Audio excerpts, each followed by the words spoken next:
It's not. Let's go mute.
Hi, Terry. Hello. Hello, Preston Deb. I know I'm going to use my computer next time, but I'm logged in as Preston, so. Am I the only one on here besides the room? Yeah, we've got we got Vicky here and that's it so far. Okay, hi, Vicky. Hey, Terry. I'm waiting for Troy Russ to join us, who's going to be our presenter tonight. Okay. Who's he? Is he from the Crested Butte or something? Yeah, he's with Crested Butte. He's doing the electrification process that they did in Crested Butte. Great. Yeah. I sent, let me see if I can find an email. I'll send it to you if I downloaded a Green Builder Media thing on electrification. That's huge. It's a big report. Let me see if I can figure out what I did with that. Okay. I should have included you. Where is it, Alex? The Great American Electrification. I'll Okay, forward this there's to you. Troy. Let me get Troy in here. And let Okay. me- Kenny, Ken. Overton, right there. Uh, Maybe you could just briefly share this in the meeting, you know, when it's appropriate today, just, and then pass it along. I just didn't have everybody's Okay. email. Hi, Troy. He's muted. And Ken, okay. So let's see who else we have here. It's like, can you guys hear me? I can, yeah. Troy, can you hear me? Troy, can you hear me? Doesn't appear to. Yeah, Deb, I can hear you. Okay. Troy, hi. We got to get Troy on board. Now let's see, anybody else sitting out there? Is JT back in the country? Casey is, he reached out this morning and he was in his first cell phone service in 2 weeks, and then he's heading back over to Chile tonight. So he may or may not join us. I see. Depends on cell phone service. Troy, can you hear me? I can. I had my volume to 0. Oh, okay. Okay, so we're waiting on a couple of people to join in here. But for those who are here, this is Troy Russ from Crested Butte. He's going to do a presentation on the electrification process in Crested Butte, which I understand, Troy, you're going to be doing this a few times, doing it for Mountain Towns 2020 or 2030 here soon as well, right? Are we? So I have a number of sidekicks. Okay. Actually, next week, we're actually in front of the Denver City Council. Oh, wow. Okay. So, it is 5:01.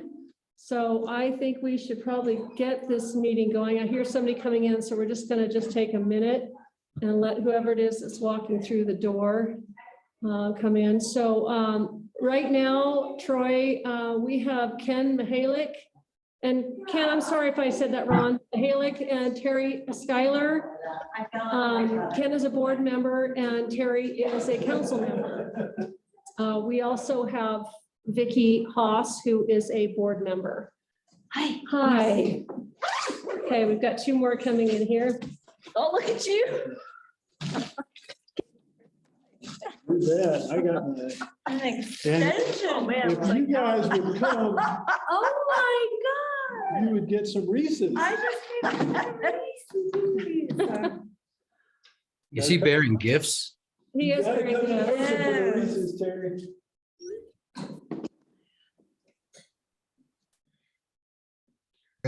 Terry, you and I need to get down there. I know. I always miss out when I'm zooming. Yeah. Of course, I can sit here with just my underwear on. Nobody knows, right? So you get up to go to the bathroom. Just don't stand So up. we have, Troy Russ from Crested Butte on with us right now. Hello, Troy. Hello. Dave Jones and Joyce Hahn are board members. And I'm not sure if I think Angela's going to make it. I thought she I know was. Dana is actually not going to be here and JT was kind of iffy. So Is he back? he's not back. He's still in Chile right now. Wow. I don't know. Yeah, so he's doing photography there, I'm sure. Poor guy.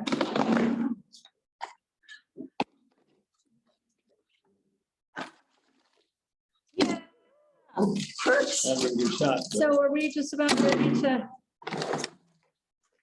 get started here?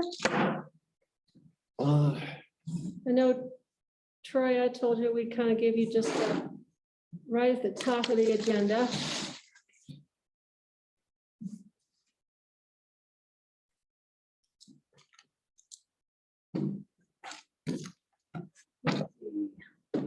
Do I need to make a motion to start the? Yeah, hang on, I was just gonna give it a second. I don't hear the door, so I think maybe, oh, yes, how about? there's the door. What's the password?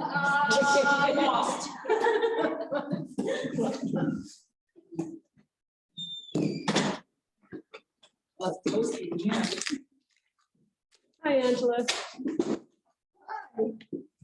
Trick or treat. That's right. That's right. People, Sorry, I'm people who show up in person get rewarded. here. Oh, I know, huh? Do that more often.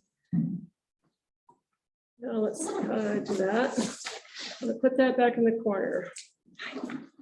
So you'll have to excuse me because this is like, Troy Russ here from Crested Butte. yes, Sorry. Troy Russ from Crested Butte is going to do the electrification process here that they went through. So I think at this point, let's open up the meeting and let's get started. Okay, I'll make a motion to start this meeting of Sustainability Advisory Board. I'll second.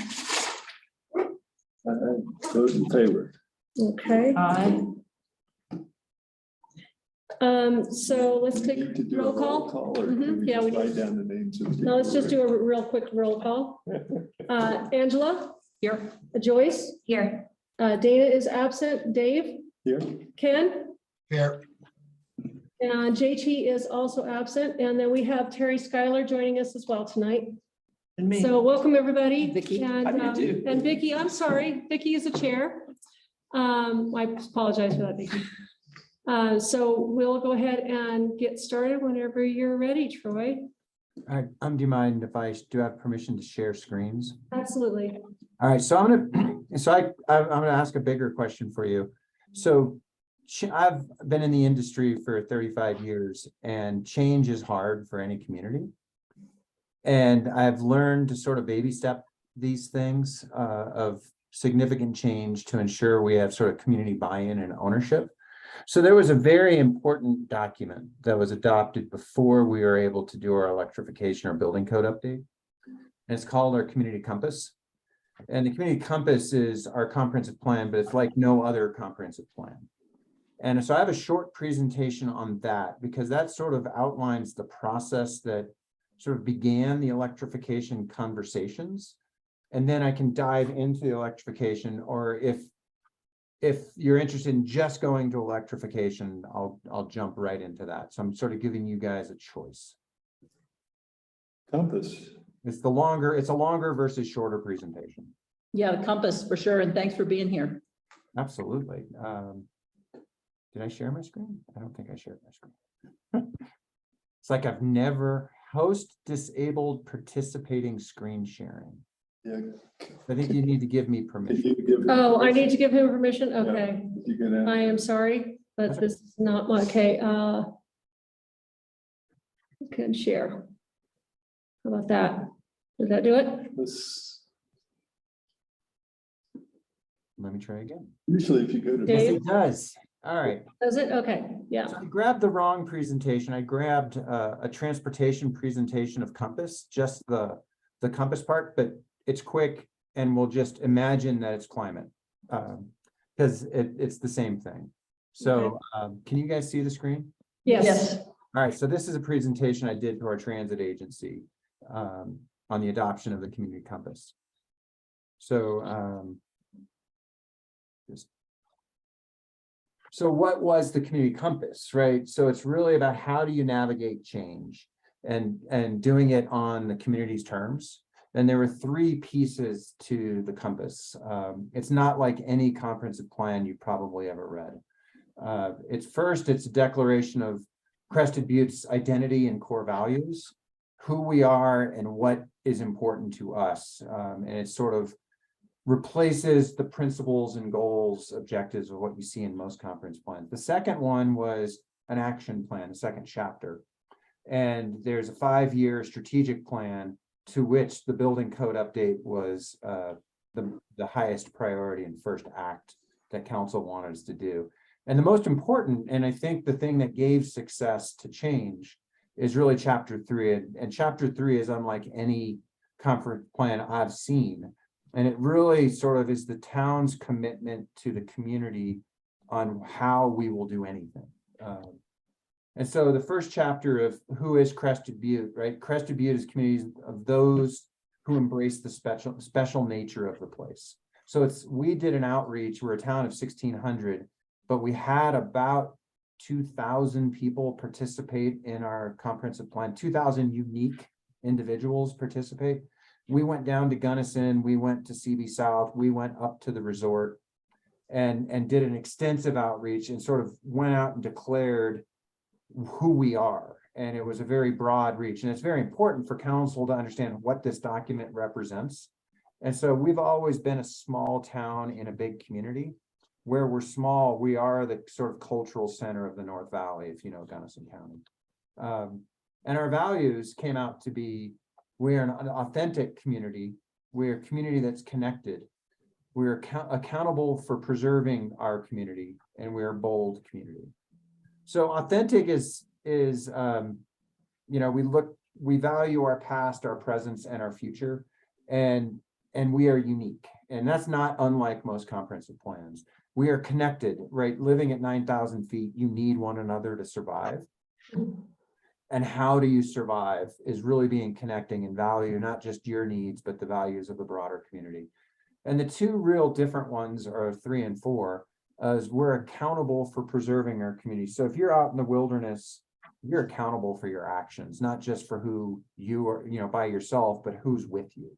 And a wrong decision could have big consequences. And so we're all in this together. You're not entitled to live in Crested Butte. You have an obligation and you're accountable for living in Crested Butte. And lastly, we're not afraid to make a mistake. We're bold. And if we make a mistake, we will work harder to correct ourselves. So that's the values. And so everything that reflects on who we are, it all comes back to these four when we have a change question. So as we go into chapter 2, our strategic plan is following those goals. We had following our values. We had 7 specific goals that we need to accomplish in the next 5 years, and they're ambitious.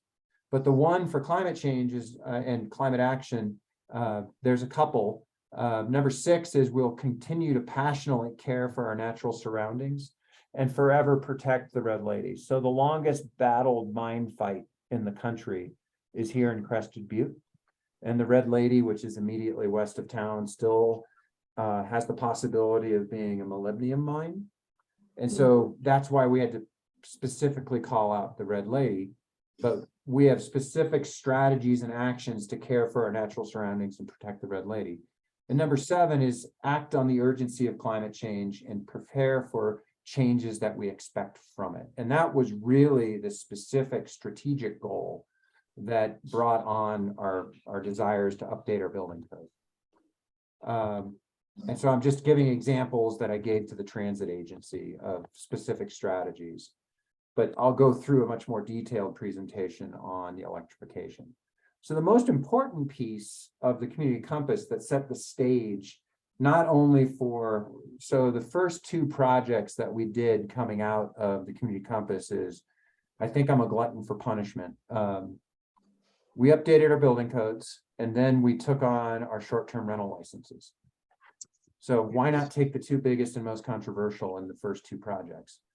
But this chapter really committed to the community that we don't have a predetermined outcome.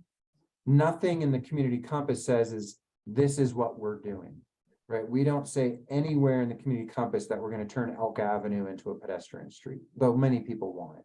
Right, we did nothing in the building code that says you shall electrify all buildings in Crested Butte. Nowhere in there. It said, this is who we are, this is what we intend to do. And chapter 3 is, this is how we're going to do it. So Compass was so successful that it was adopted on, or it was announced on page 13 of the Crested Butte Community News. It didn't even make front page. And I took that as a huge home run because there was no controversy to it. Everyone expected it to be adopted, and it was. So chapter 3, step 1 was define the challenge and develop a goal statement to address that challenge. So as we take on our building code, there's a specific action says, all it said was update our building code, nothing more. And so we had to define the challenge of the building codes and then set a goal statement to address that challenge. And we did that with the community. And step 2 then was commit to an engagement strategy that matches the challenge. So if we're updating our building codes, we have to create a very target specific outreach strategy of homeowners and the contractors and builders and the architects. And that's very different than, say, an outreach strategy for a vacation rental ordinance update or a transportation mobility plan or a specific traffic calming plan. So we promised to tailor an engagement strategy unique to the challenge. And once you have the community engaged, then we will together identify success measures. How do we measure the success of what we're about to take on? And once you have agreed to success measures, then you create the alternatives. And this process, the first one, there was a lot of skepticism. Oh, you know exactly what you're doing. You're just going to make us do it. Versus as they sort of started understanding the process, no, you actually haven't created any alternatives. Yes. A challenge that we have to confront together. And then the last chapter, or the last step of this, is after you've created the alternatives through the success measures, is it's an informed consent-based decision. The outreach strategy promises council that everyone who needs to be involved is informed and they understand the challenge, they understand the success measure. They may not agree with it, but they understand it. And then council, it's okay to have a 4-3 vote. We'd prefer a 7-0 vote. but it's okay to have dissent, right? As long as everyone's informed. If you seek consensus, so we gave permission to have people not support the plan, where a lot of communities expect consensus. And it's impossible to form consensus. No one is going to agree on other words. Informed consent is acknowledging trade-offs and getting through it. So that's the community compass. And frankly, I think this is the document that gives us permission to be bold, hold everyone accountable for their actions, and really do substantive change in Crested Butte. So that is, I'm going to stop sharing, go back because I have to reshare to go to the. Are there any questions about Compass before I do that? Is that something you could share with us, the actual PDF Absolutely. of your presentation? This is That's the great. one that's making the most headway Great. in around the state, and actually if we're not even advertising, it's getting word of mouth, and so I'm pretty pleased with the Compass. And so I mean, we're taking on heated and plumbed accessory dwelling units right now, and we're changing their permission. So we're actually restricting their size, shrinking them, and laying out incentives for, instead of heated and plumbed accessory structures, to incentivize the construction of accessory dwelling units that are deed restricted. We had a great program in the past. The economics changed the number of accessory dwelling units being built to almost none. And they're building heated and plumbed accessory structures. So we've changed that. And so taking on building code, taking on vacation rentals, the next one was taking on heated and plumbed accessory structures. So it really counsels all the way behind the Compass and its priorities. And so it's been very successful. I see. Looks like We have a question from Ken. Yeah, Troy, I'm wondering how the council, did they codify the compass or was it just passed as a resolution? Kind No, of, it passed as a resolution, and we are in the process of implementing the strategic plan, and all the codification comes afterwards. got it. It comes after we agree with the community on how we're going to solve the problem, then we're codifying it. So like the building code, the code is now codified. We're actually doing an infill study starting next year to look at densifying the town. It's called our strategic infill plan. And that's going to lead into straight updating our code and updating the design standards and guidelines, which have governed us for years. So we didn't want to govern or adopt and make people say this is the most important document. It is. The fact that they adopted by resolution, a lot of communities just say thank you, you're done, and don't have a formal act. Right. I've got a question, Troy. I might have missed something, but it sounds like you're not on town council, that you present, and you're referring to we. Are you guys a board or? I'm sorry, I am the community development director of the town of Crested Butte. So I advise council and I make recommendations to council. We do have a board of zoning and architectural review. So I am representing staff. Do you have a board like us? Do you have an advisory board of volunteers that helped with the compass? So the way we did our outreach, from the 2,000 people that participated, we selected out 164 that represented key areas of community building. And we did 4 workshops with divide 164 by 4. And then they participated in transportation, the ways we move, the way we live. And then from there, we sub-selected from the 164, 28 people, that volunteers that helped us review and finalize the draft. Great. So just so we understand your structure, you're a paid employee, you're staff. I am. And the work that you did on the compass was paid, supported by the town. Is that correct? Yeah, So so we actually wrote the compass. So Okay, great. we had no outside consultation on the community compass. This was all done in-house. Super. Yeah, but it was the highest priority of council and the town manager for us to pull that off. So the next presentation, if I can find it. Kenny, would you mute yourself? Thanks. Making sure I can find my PowerPoint. It's on my computer, but Zoom sometimes. Hey Deb, this is Terry. Could I ask you to allow me in on my other device? It has a lot louder speaker. Sure. Let's see what just happened. There we go. So this is the presentation that we're going to be making on Monday to the city of Denver. And as you said, we're going to go Mountain 2030. We're being asked a lot because I think we are the first sort of winter climate and high altitude community that has adopted this code. And so it's sort of doing the roadshow. We're trying to make the pie bigger so more communities can adopt something similar. So when we started this process, we had to identify success measures. And identify those success measures with the community was we had a climate action plan. And that climate action plan identified short-term goals of reducing climate greenhouse gases and a long-term goal by 2030 become a net zero community. And that climate action plan was adopted in 2019. The building energy use chapter simply stated adopt above code standards and consider an electrification policy. And that was what went into the Compass's strategic action plan, was to update the building codes. And another impetus was tri-state, a benefit of what we're doing and going to all electrification is our electric provider is committed to going to 80% reduction in their greenhouse gas emissions by 2030.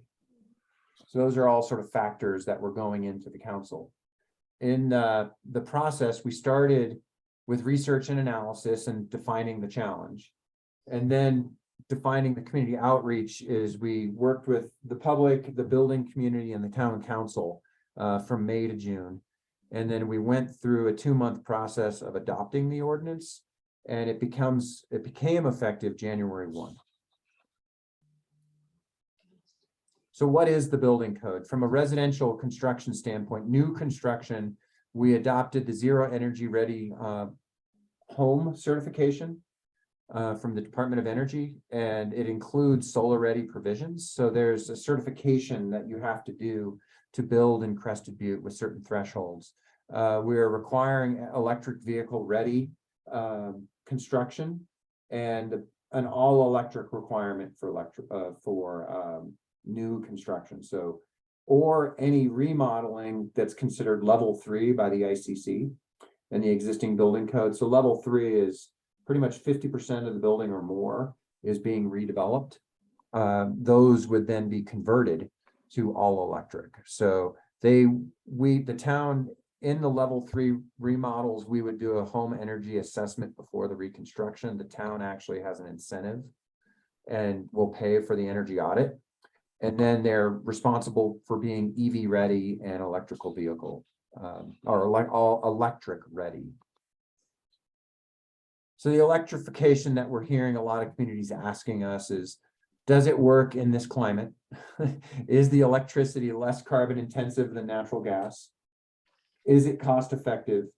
Does our grid have the capacity? What about redundancy if the grid goes down? And how's it going? And so those are the general questions that we're getting. And we can go through each of those. One of the benefits of heat pumps and electrification in Crested Butte is we limit our house size. So houses are limited to 2,500 square feet in the town of Crested Butte. And so the current technology heat pump to heat those homes works in those size homes. If you put in large, a large home of 5,000 square feet or larger, heat pumps tend not to work, and you're going to have to get numbers of them. And so the scale of the home is a problem, not the climate. And with Crested Butte, and we adopted this back in the 90s, limiting household size, that it works with our building type in our climate.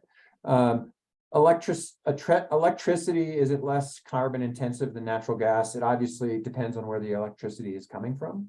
Electricity is transforming in governments all over the country, Colorado, and you just saw what Tri-State is committing to 80% natural gas. So electric will become more carbon friendly than natural gas. Natural gas, while it burns clean, it's the leakage of natural gas that's putting methane into the air, and methane is 10 times more greenhouse gas causing than carbon monoxide or carbon dioxide. And so, yes, electricity is less carbon intensive than natural gas. Is it cost effective? With construction standards and the limit of the harm, it is putting in heat pumps is equal to boilers or other natural gas featured installations, and then the ongoing maintenance is less expensive with electricity, and the price points are similar. Electricity is slightly higher in Crested Butte right now than natural gas, but natural gas has been going up rapidly to do it. Does our grid have the capacity? What about the redundancy? The grid has the capacity and redundancy to accommodate electrification. If we lose power, most furnaces in this country, if it's natural gas, also fail to work because the ignition is electric in terms of the redundancy. So we don't see a difference between electricity and natural gas. And we've had no issues and no concerns. We've had one house come in. We're not a huge community like say at Denver, but the first house, the provisions had no issues with the all electric requirement. So I guess I got ahead of the questions because I'm not making this presentation in front of Denver, my colleague is. But in terms of construction, these are the actual outputs of carbon based on natural gas versus electric. You can see they're comparable and transitioning as the grid becomes greener. You'll see far less output for carbon production. Is it cost effective? We did do, as a part of the building code, energy audits of homes and see what their actual outputs were. The installation you can see is less with electric, and the annual energy costs, while slightly higher, we do believe the hot water heating and appliances, as they convert, will start to drive electric comparable with natural gas. So this is the question on redundancy and build out. This is where we don't see this current requirement being too impactful on the grid. The blue homes, those are our vacant lots in town. Blue and yellow are vacant lots, multifamily or single family. So we have about 71 residential lots currently. Certainly the infill study may increase the number of potential buildings, but we believe there's plenty of capacity in the grid to accommodate the additional electric, and Tri-State has confirmed that with us. So overall positive perceptions. We've had one house come in and they're learning 0H is the biggest issue. So we've been helping the contractors get licensed. We have a contract with a Summit County provider to come in and help train contractors in understanding 0H. So that is in quickly the building code. That's the residential side of it. We didn't go into commercial. We aren't requiring all electric for commercial kitchens. They're still allowed natural gas. But the all electric for new construction is required for non-commercial kitchen aspects of all commercial buildings. So that was really quick. Happy to entertain any conversations. Fantastic. Was there much pushback from the residents? Oh yeah. Yeah, we had actually the natural gas industry came in, and Atmos Energy and National came in, and we had a lot of skeptics at first when we were doing our focus groups and outreach. The citizens starting to understand, they don't realize the nuances of the code. To say the building is maxed out, and a lot of the fear is the code going to require conversion of existing buildings? No, that's not in the code. We are not requiring that. We are sponsoring energy audits, and we changed one of the biggest things that Compass directed us to do is instead of updating the building code every 6 years, with most communities do, because the ICC updates every 3 years. So the big miss in this year's building code is materials and their impact on carbon sequestration and their impact on the environment. There's not good science right now in the codes and specific to include material limitations. And we have our design standards and guidelines and the historic preservation of Crested Butte. And we wanted to update our climate action plan and further investigate materials and how they work with our historic preservation code. So in 2025, we're going to update both our design standards and guidelines to be more climate friendly, as well as update the building code. So we know in 3 years, we can become more aggressive in staying on top. So we've adopted 2021, we anticipate adopting 2024, but with the 0H and the all electric requirements, we also require parking for electric ready parking for all new commercial. And so we're way above code already, but we anticipate instead of waiting every 6 years, we're going to do it every 3 years to stay ahead of the technologies. How long have you had your position on the town? I joined the town during the pandemic. So I was hired in April of 2020. And the first thing I had to do was get all the dining outside of our restaurants and put a patio program on Elk Avenue, which was not easy for this community to swallow. So I've dealt with some interesting things. No doubt. Short time here, but And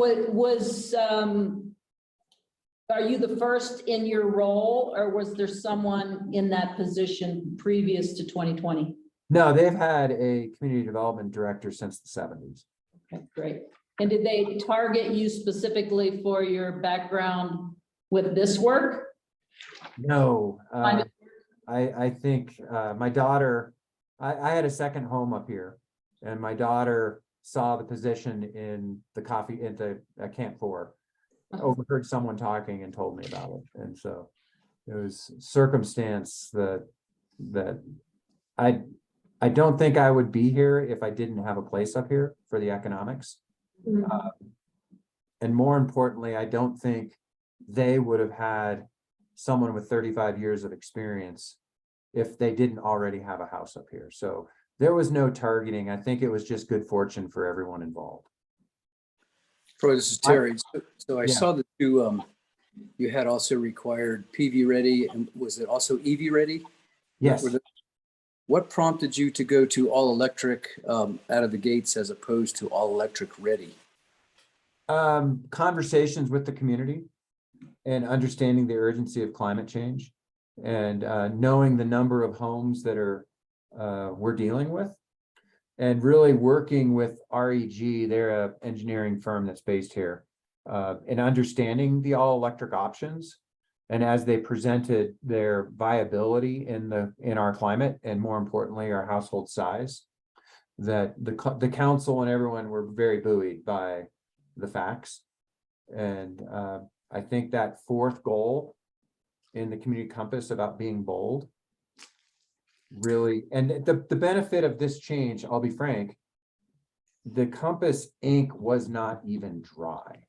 And to have 2,000 people actively support the community compass, it's sort of the first few. I took on building code and vacation rental ordinances first for a reason, because I'd have the most political capital from the community compass.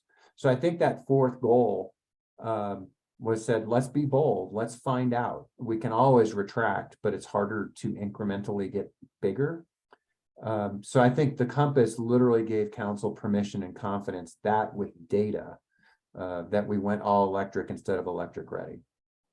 And then with regards to going to net zero, which I think you said you put a timeline of 2030 for Right. requiring the next step. So all electric, of course, is a prerequisite to going net zero if in fact you're using local solar to achieve net zero, or do you have any other means of achieving net zero other than local solar sited on the actual dwelling? We just have finished a power purchase agreement for a solar facility in town that provides enough electricity to provide sources to the entire town. And that's going to break ground this spring. But I think the bigger thing is that came out of the climate action plan, not the community compass. And we are going to update that in 2025. And I think we're going after transportation, and that's why we're requiring EV ready in homes now and EV hookup in new construction. And so there's a number of things that we have to do, but I am not my climate action advocate of the climate action plan, so she could answer those questions better than I could. Well, if you have the time to stick around later in this meeting, I'm going to give a presentation about grants that I also work for the electric utility besides councilman. So we're proposing 3 different community solar sites in the town of Ridgway, which would essentially provide the option that you guys have already manifested. So if you have time, I'm going to give a very brief presentation and show you where we're heading with that as well. That's great. So, Troy, question, you got a power purchase agreement, but you're still with Tri-State, so your electricity in 2030 still won't be 100% clean, right? No, and I think that's just the reality, right? I mean, we have to put pressures on our electric utilities to make electricity clean. Correct. We're kind of hostage to that. We acknowledge that. And making those pressures to it. I think we're learning more and more every moment we start to implement. And I think clarifying that 2030 goal of net zero, the 2025 update of the climate action plan is going to be a big document on helping us understand how to get there. So you won't be requiring rooftop solar or other. So we will. We don't require it now simply because it's in conflict with our historic preservation guidelines. And that's why we want electric ready. So the way the gable is supposed to face the street, and our blocks create the buildings to be a north-south orientation. In other words, the gable is facing south. In other words, the slope of the roof isn't in the primary structure. And so we have to be very careful and intentional. We do not want to make enemies of our historic preservation community with our environmental advocates. So that's where we're going to be updating both the building code or the design standards and guidelines and the climate action plan together in 2025.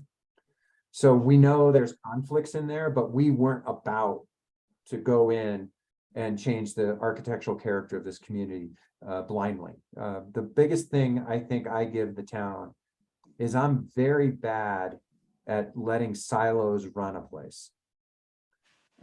I come from a transportation background, and I learned in the 80s when the spandex lobby, and I will just say that's the bicycle lobby.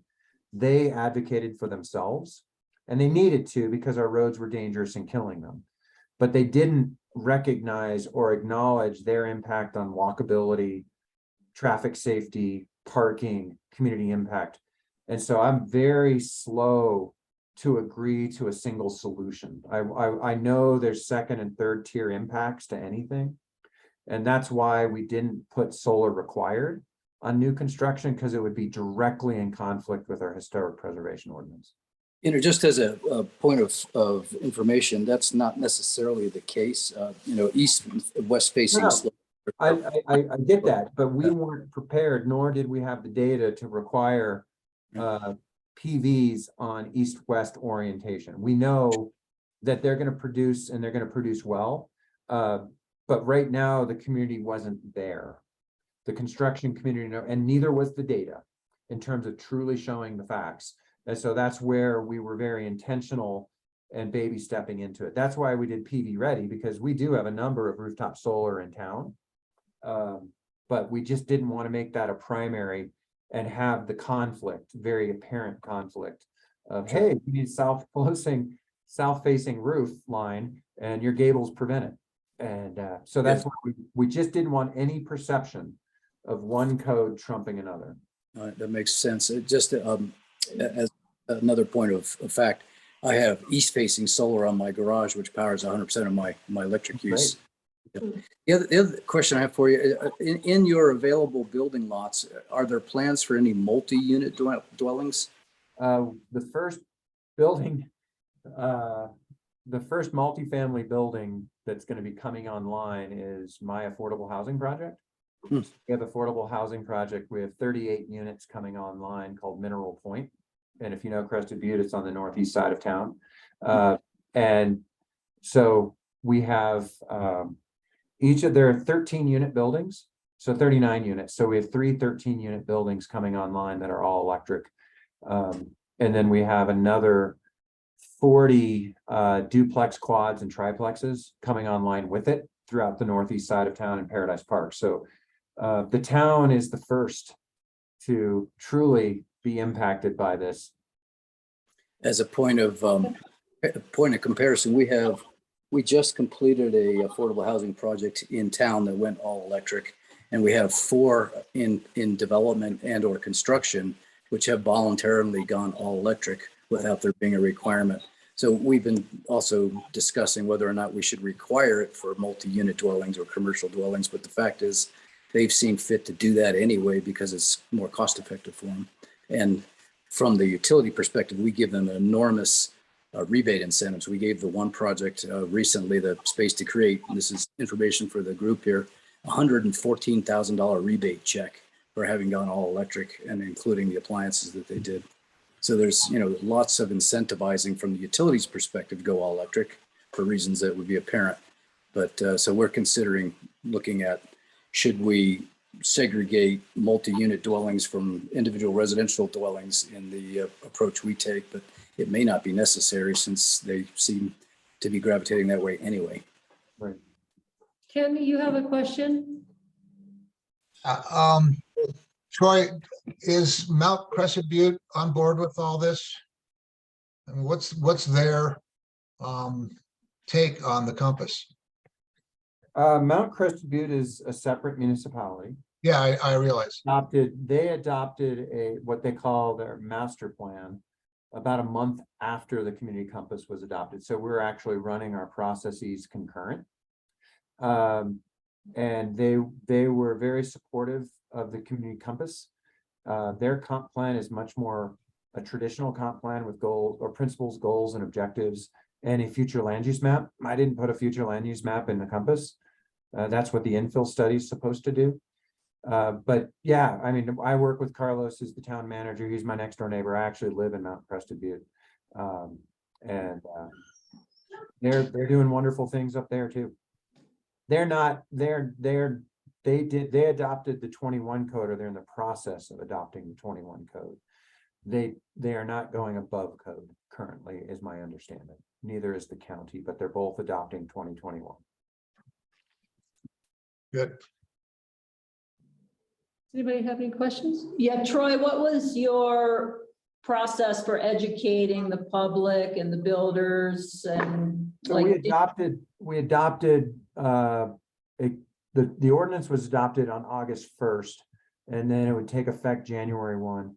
We retained, and I'm sorry, I'm not remembering, a partner in Summit County to create education programs on what 0H is and all the details of implementing 0H, and that they've had active websites and classes. So yes, we put together an education program for our contractors so they could be prepared for, and our architects, that they could prepare for January 1. I think it's critical. And you outsourced that. We outsourced that, right? Okay. And how about the public education? What was that process? Did you have like town hall meetings or information on your website or other methods of outreach? Yeah, we went all in.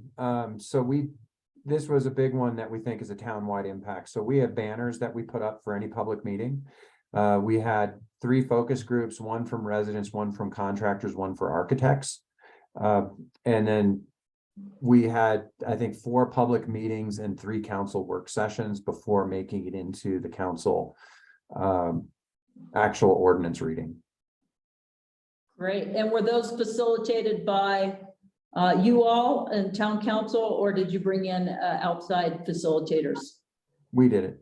And then we had REG. So we want to do the work ourselves, but for the technical aspects, we bring in specialists. So REG was there to answer any of the specific energy costs. So we did the REG did the energy audits and how do you do the conversions. And we had the company who is specialized in 0H join us at the workshops to answer questions, but staff facilitated all of it. Great. Super. Well, thank you, Troy. We truly appreciate you joining us tonight. Does anybody have any other questions? No, I just want to applaud your efforts for being a leader, a progressive leader. This is pretty amazing that you guys took this upon yourselves to do. Huge undertaking, for sure. I have one more logistical question, follow up on the last one. So the workshops that you did say, let's just stick with builders. Was it a one-time thing and they were just, it was on them to all show up, or was it a continuous thing? No, we had 3 workshops for the 3 groups. And so one introducing a brainstorming session on what challenges we're trying to address. So we did that with each of the groups, the general public, the architects and the contractors. So after defining the challenge and just understanding a goal statement, then we held specific meetings on success measures with each of the groups because they have each different perspectives. And we didn't want a contractor taking a citizen and saying, you can't do that. So we sort of pulled them all apart and blended and showed council the success measures from each of the groups. And then we brought them all together to review the alternatives and the ranges of how aggressive we wanted to go. And you sort of dial it up or dial it down. And we did that with each of the groups separately, as well as in broad public meetings. So Great, what we thank you. found, it's to be effective, you have to do the legwork. Yeah. Right. And so for the community compass, the way we got 2,000 people to participate, we actually went in front of the post office and set up shop. And if you know our post office, we're kind of making national news with our lawsuit right now. We got a lot of people, a lot of time to fill out surveys during the post office. We went up and stood in the lift lines. And Vail let us set up a table in the Red Lady lift line to get people to comment. People actually stopped and talked in the lift line. I don't think they would have done it at Silver Queen because that's a more advanced ski run and those people would not. Red Lady were the beginners, so we got them there. They have a little more time, more patience. I was surprised. I was thinking, and they actually wanted to talk to us. Oh, that's great. That's excellent. But I Well, think the thank you, point Troy. here is, and I want to congratulate you guys on your rights of nature passing. Gary is a friend of mine at the Colorado River Foundation, Mhm. and we are intending to bring up the rights of nature to council later this fall. So we're not shy on anything, but I want to give you congratulations on giving your rivers a voice. Thank Well, you. thank you for that. We appreciate that. And we appreciate you taking the time to talk with us tonight. So, yeah, and I know, Troy, you guys have kind of groundbreaking and really doing some great work. So thank you very much for that. We will be looking to you for some inspiration and some information. Yeah, I'm sure we'll be in touch again. We're happy to help. We want to make the pie bigger. So Thank you. So thank you. And thank you for being bold and thinking of making a difference. Thank you. Yeah, thanks for your time and expertise. You have So a good night. Terry, I can hang around. I have to leave in about 10 minutes. So I Okay. can hang around a little bit if you're next on the agenda. So Terry, we'll go ahead and I know you wanted to talk about the microgrid grant. So if you want to go ahead and do that while Troy is with us, that's All right. fine. I'm going to disconnect from this one device first, though. Let's see. Okay.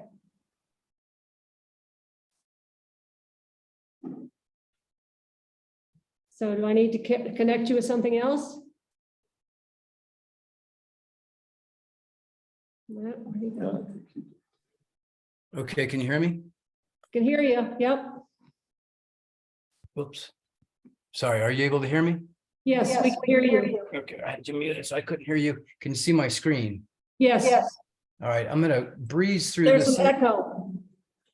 Okay, go ahead. And still an echo or not? No, we're good. Okay. I'm gonna breeze through this, since some of you folks have already seen this and just get right to the point about Ridgway, but effectively, on behalf of San Miguel Power, we have an opportunity to apply for microgrid grants, which would include solar and storage. This is among the many grants that are going to be out there in the near term through federal funding. And I'm not going to go into great detail, but the history of this particular fund, which came out of the DOLA, Department of Local Affairs, partly resulted from the work that we did in supporting 2 microgrids, actually 3, for San Miguel County, where we put in microgrids for the sheriff's office to power mission critical loads such as daylighting and plug outlets, and their IT and their emergency operations center, their dispatch center, and of all things, the locks on the jail cells. From that, we presented the success of that program in support of this Colorado state bill, which generated funding for this program called Microgrids for Community Resiliency. And it's the only eligible entities to apply for that are municipal or electric co-ops such as ourselves. They have used our project as part of their webinar series to demonstrate what's an effective microgrid. And they've come up with various guidelines. Some of this I'm not going to spend much time on, but microgrid for community resiliency can span from large microgrids that power an entire community with multiple facilities all the way down to behind the meter solar storage systems that provide backup for individual critical loads within a single facility. There's 2 parts to the funding grant. One is the construction grant, which will open up in the fall, which has about $4 to $5 million in it, with a maximum award of $1 million per project, requiring a 33% match. This is in addition to the stacking of other grants that would be available from the feds through, for example, the 30% ITC, as well as some of the other funds I showed you, the IIJA, the IRA, et cetera. So it's an unprecedented time to try to capitalize on some of this funding. The requirements for a microgrid for community resiliency are that you be a rural community, which we check the box for, that we have various significant risk factors, extreme weather, climate vulnerabilities, socioeconomic vulnerabilities, infrastructure vulnerabilities, and they can support what they call anchor institutions, which are government offices like our town building, law enforcement, emergency medical providers, healthcare facilities, schools, et cetera. Moving on to I mentioned the 4 different types of microgrids. I'm not going to spend time on that. The first available opportunity is for a planning grant, which we are in the process of applying for 4 of, which has a maximum award of $36,000. And these are the 4 that we're going to be working with on this first round. One is a microgrid to provide backup for the entire town of Rico, based on the fact that they're a radial feeder and our line goes through extensive vegetation up and over at Lizard Head Pass, and they're constantly subject to outages when trees hit the line or avalanches. A second one, a similar one for the town of Ophir, for the same reason. They're prone to extreme weather events, including avalanches. The third is the one I'm going to focus on tonight, which is the same concept, but for 3 different possible locations in the town of Ridgway. And the 4th are 2 small microgrids for our utility offices. Real quickly, this is the situation in Rico. The line goes up and over Lizard Head. It ends, it's a radial feeder, so we have no way of rerouting power when there's an outage. And in fact, the outage, I was supposed to give a presentation to their equivalent of their town council, which is their board of trustees, the night that there was an outage and we had to cancel the meeting. So it was kind of interesting timing. Similar with the town of Ophir, same thing. It's a radial feeder. The line comes in and stops at the town, and you can see all these avalanche chutes. And on the same night as the outage in Rico, we had an avalanche come in and wipe out the line, feeding the town of Ophir. Turning to Ridgway, and this is what I'm going to focus on. I'm going to be putting a letter in front of the town council to sign in support of our submitting a grant for the microgrid for resiliency to explore 3 possible locations in the town of Ridgway, one of which I've presented to you guys before, which is looking at the Green Street space, the Green Street Park, where we would put in single axis trackers there. Another would be at the soccer field, the south of the soccer field here. You can see there's the parking lot for the soccer field. And this is the space that's been reserved for that bike park. And we can put as much as a 300 kilowatt system right here, which would be, again, would be a microgrid that includes a community solar system along with a large storage system. And then in addition to that, Dana has offered the opportunity for us to use a portion of her parcel. She owns 180 acres right here, which borders the town property. And we're designing a 1 megawatt solar system, which fits on about 4.5 acres for that would be in addition to one or both of the town sites, TBD, to be determined through this planning grant. The last, of course, is just systems for our offices. So anyway, I wanted to just give you guys a heads up that that's where we're heading. So if these come to fruition, especially the two town ones, they would be some form of exclusivity whereby the output of the solar arrays could be used, as was just mentioned earlier, for purposes of allowing our residents that are building new construction as well as existing residents to tap into the output of these systems rather than putting solar on their roofs. So there would be an opportunity for them to meet the net zero requirement by participating in the community solar gardens on the two town sites. Likewise with the one on Dana's, but with Dana's, we'd have to open that up to our full community, our full membership, our 14,000 members. Also, one of the three of these sites we're going to be focusing on LMI. In other words, an income qualified element where a minimum of 25% of the output of the solar array would be dedicated for low income residents that go through our income qualification program. Anyway, that's it. I don't want to take any more time than that, but just wanted to give you a heads up that that's where we're heading.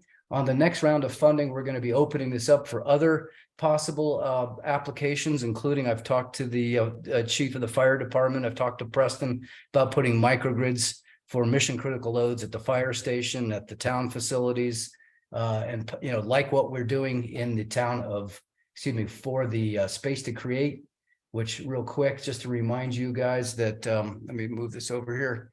We're not putting in a planning grant for this because it just doesn't require one, but we are looking at, let me get to it, a small microgrid in the community space in the Space to Create building, which would effectively turn the space into what's called a resilience hub. So I've talked with Tara Wick and given her some heads up on what to plan for in terms of, charging stations and things of that nature in the community space, whereby during an extended outage, the residents of the building, as well as the community, can come down to the community space and charge their laptops, cell phones, have a warm place to gather, basically a gathering place, essentially an emergency shelter. This is just an indication of the kind of equipment that would be putting a small array on the roof of the Space to Create using a power wall as the battery system. There's an initial budget which has been approved by the town council. So this is in the budget, pending me probably getting as much as 2/3 or more of this covered through grants. So this is an example of the behind the meter kind of microgrid as opposed to a community sized microgrid. So that's all I have to say. I just wanted to give you guys a heads up on that. Like I said, this is going to go before the town council for approval for a letter of support for the planning grant without any financial commitment from the town at this point, but just to give us the money to further plan the possibility of one of these three sites. Any questions? Fantastic. Thank you, Terry. That's awesome. Would it be beneficial to have like an official letter from this committee in support of that for your presentation for the? It would be absolutely helpful to have as much community support. They want community support letters. So, whether or not there's any distinction between the town council and this group is, I don't think it hurts, but it, certainly, and I can draft that and put that, send that to Deb for possibly, or actually, Vicky, are you the chairman now? Yes. You could possibly sign that and then you could ratify that letter at the next meeting, since I need the letters before the end of the month. Okay. So if you're interested in doing that, I'll add that to my list. I owe Preston the draft letter tomorrow or before. Yeah, I was gonna say, if you could send the draft letter to us, that would be great. Great, I'll Super. do that. for signatures. And is the goal to have just one of these or all three would be ideal? Well, I'm thinking the best scenario would be that the town authorizes, going forward with one or the other of these two sites. I'm pretty sure Dana is interested in going forward with hers. So likely there would be two, but the ones that are behind in the town property that are leased by the town would be the ones that would be eligible, maybe exclusively eligible for town residents or new construction. Dana's would most likely be the one that we assign the, a portion for the low income, as well as opening that up for the use of all of our members. I can go into great detail about some of the mechanisms, but generally speaking, we're going to take the energy output of these systems, put them into our REC pool, which is our renewable energy credit pool, whereby anybody, including any of you sitting there that signs up for Totally Green, like Dave has, basically we provide renewable energy from any of our renewable energy generators. But in the case of the town of Ridgway, they would come from town leased property and systems dedicated for town use, whereby the town could effectively reserve the output of these for use by town members that wish to use them to offset the requirements for going net zero, et cetera. So a lot to be determined yet, and this is part of what the planning grant will allow, is for us to flesh out some of these ideas. So the two properties that are within the town limits are the two that you would be looking for approval from council, whereas Dana's that is located in the county, where the county residents would have access to that. Is that correct? Yes, actually, all members would, including town Well, residents. county and town, yeah. Yeah, and also all members of SMPA all the way out to the Utah border. Right. So, yeah, Right. basically the energy would go into our REC pool, just like Uray Hydro and all of our other sources. Right. So for All town council purposes, it would be those two properties that are located within the town. That's right. And the Dana's property, because it's in the county, requires a special use permit from the Yes. county, actually from the Joint Planning Commission, which is part town Ridgway Planning Commission, part county planning commission. The town sites only require that we go through a process of approval within town, council. town members. So this may be, haven't figured out what steps are required for this approval, whether it's strictly the town okaying the development of these or whether or not we put it to a vote. Those are things that will have to come up in the town council meeting. Thank you, Terry. Appreciate the information. Okay. Hey, Thanks. awesome. Looks like Troy has left the meeting, so, okay, I guess we'll continue on with what we have next. I just want to give a couple of updates. So the Mountain Town 2030, the council did approve contributing to this organization for us to contribute up to $1,500. And the town will be doing that on their own. They won't be doing it as with another community. And we will be using Eco Action though to assist us, but we will have access to the Mountain Town 2030 information. That's great. Instead of all of us pooling in together. So very happy about that. In fact, Dave and I and John Clark attended a meeting yesterday via Zoom. If you want to go through that, Dave, or I can, whatever you want to do. Basically, it really just went over an introduction of what communities were present in this, and there were Utah and there's They're up to Whitefish. yeah, Yeah. Montana, and yeah, there were quite a few small communities and larger communities that are part of the Mountain Town 2030 project. Almost all of them had a sustainability department. Yes. Coordinator. Yes. you know. And a lot of them were new. Yeah. A lot of them were Phased out. new committees, new members, so they are all just getting started. So Mountain Town 2030 or MT 2030, they have created a website that will be a kind of a location for everybody to grab information, for us to all share things that we've done and that have worked and haven't worked, and just ideas, which I think is pretty great. I looked through the website this morning and there's not any information in it now as it just came out. So people are going to start putting in the type of things like Troy. Is Crested Butte part of that? Crested Butte is Yeah. part of it. In fact, Crested Butte is doing the next presentation for MT 2030 on just what he did today, the electrification of Crested Butte. That's their next one next month. They have one meeting every month. So it'll be something that I think will be very beneficial for you all to Yep. get information and, you know, sharing.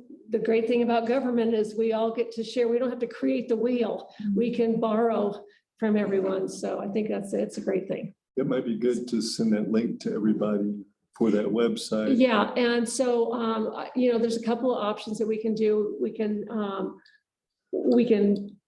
can send the link out and you guys can watch it, however you want to do it, or we could, you know, do some other sort of get together to do that. If you want to do that, we can do that. It would have to be a meeting or a posted meeting if we were going to do something like that. But I can get the link out to you and you guys can, it's once a month and it's on different topics. I think next month is electrification, the following month is transportation, and it's different communities each month that are putting out things. And it doesn't necessarily be a Colorado municipality. It's just these small towns that are trying to deal with climate change and get some processes in place. So you can give us the link and then we can watch it on You our can own. watch it whenever you That's want. the Solution Yeah. for me. Watch it whenever you want. Yeah, And that's like recurring every month? Every That'll month. give us access? yeah, every month. Great. But you don't have to watch it live, yeah. No, you don't have to watch it live. Yeah. Great. So that was, I thought that was a very informative little, it's a great start. And I know they just had their first kind of conference, the MT 2030 conference in September. And so a few of those folks that were on there were 30 of us on there yesterday. And like I said, most of them were new to this, to MT 2030. So everybody's really wanting to share their information so that the website will be the hub to get that information out there. Yeah. Do you have anything to add, Dave? Yep, that was a great group. Yeah, So, yeah, it's a good idea. yeah. Good ideas. So I think it's, Yeah. everybody's really excited about it and really knowing that there needs to be some changes made. And just to give you a little update before we start into the website stuff is the April meeting, Emma Girona, I hope I said that right, is the executive director of Eco Action. She's going to do a presentation on the final version of their regional climate action plan. She's just going to give us or give you guys the what that climate action plan is and answer any questions. And then from there, you guys can make a recommendation to council on whether you want that plan adopted. It is something that has to be adopted, and I know council would want your input on whether you guys want to have that adopted. So she'll present that at the next meeting. Great. Kim couldn't make it, so that's why she's not doing it. And I was going to have the 2018 to 2021 IECC changes on that meeting, but Kim's not going to be there. So I don't really want to have Emma do that because it's, you know, it's Kim will do it. She'll do that in May. And there's not an urgency on that, but that is still coming. We haven't dropped the ball on that. We'll still get that out to you guys. Deb, can I weigh in real quick on that? On the Yeah, climate action sure. plan? You heard, I forgot his name already, Troy, was it Troy? Yes, Troy. He referenced the fact that they had a climate action plan that was part of the basis for their, or part of their compass or part of the impetus behind Yes. going all Yes. electric. Mhm. And there is a section for those of you who may have not read the climate action plan, there's a section in that that's specific to Ridgway's goals, which Yes. are to some extent extensions of or consistent with the goals in the one of the chapters in our master plan. So there's a link between the climate action plan, which is a regional document, a Ridgway specific portion of it, and that we also have our own. I don't know if you want to call it comparable to Compass, but our master plan is something similar to their Compass.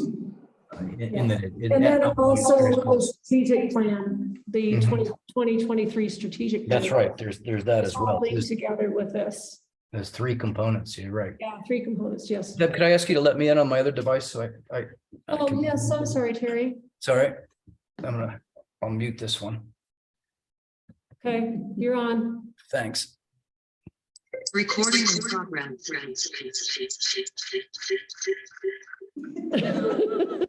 AI has a stutter. Okay, are you there? I am, thank you. Okay, great. All right. Did you have anything else on that, Terry? No, that was, I just wanted to draw a reference because he had referenced similar Okay. backstops to what was the impetus behind their going all electric were those plans. And we have similar documents and similar goals in place as well. Yeah, for sure. Okay. So we've got, the next item on the agenda is the website. So we have quite a few, you guys, thank you for all your input on this. We've received, some information from all of you actually who volunteered to provide some input. So I'd like to just go, first off, I did some checking on our website. Let me just we're gonna start right there. I did some information, did some checking on a website to see what our website can do. And the website that we currently have was created by the state of Colorado. It was something that they did several years ago. It was a free thing that they offered municipalities and said, hey, we've got this free website. If you want to get on it, go for it. So a lot of communities did. And then they found out that it's not a very good site, that it's really limited on what it can do. So as of right now, I did some research on this, and there's very few communities left in Colorado that are actually still on this. They've all created their own. So I had a discussion with Preston about this, and he did tell me that that next year we want to start looking at doing something much better, because it is limited, and with technology, we really need to kind of stay up with the times. So, at first we were like, well, I suggested we just kind of go with this website for this year, just kind of get our feet wet, go in and put it together as best as we can. And then when the town does create a new website, then we can really make it into what we want it to be.